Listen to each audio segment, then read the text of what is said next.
Hi. Obviously, the live action movie is very different from G1. So I was wondering if the live action movies. Oh, okay, I was wondering if you were ever contacted by Hasbro or Paramount or whoever to like come up with any part of the stories No. and if Next question. and if you could, what kind of movie would you write for a live action Transformers movie?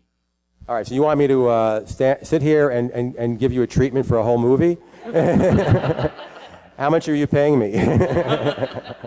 No, I really don't have any answer to that.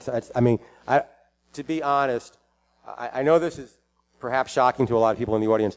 You know, I worked on Transformers from '83 to '89, and then I moved on to other things, and I loved working on Transformers. It was a tremendous experience, but I don't dwell on it, so I don't sit at home and think, this would make a good Transformers movie in my alternate universe where I run a movie studio and I can make my own movies.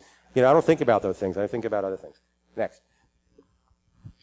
When you were talking about like doing the scripts for the comics and stuff like that, you were saying that you had the whole plot sort of summarized out, and then they do the artwork for it, and then you'd write the dialogue. Right. Did it?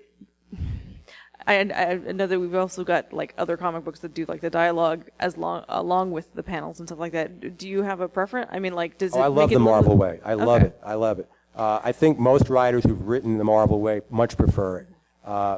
Well, you know, this is a couple of generations of writers ago. I can't speak for writers today, but the reason is, you know, artists have tremendous imaginations. So if you write dialogue, if you're working with a good artist, and you write dialogue, it could really constrain them. You know, they can come up with a much better visual that the dialogue doesn't reflect. If you know that then you can like expand upon what your original idea was. Did you find that like you had to sort of fit the dialogue to whatever was going on the? Yeah, but it wasn't a problem. I mean, if you wrote a tight plot like I typically did, you know, which explained each scene and what happens in each scene, it was pretty straightforward to fill it in the dialogue.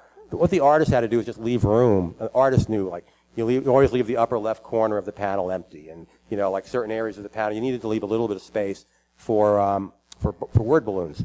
So as long as the word balloon space was there, you know, it was usually a pretty happy marriage.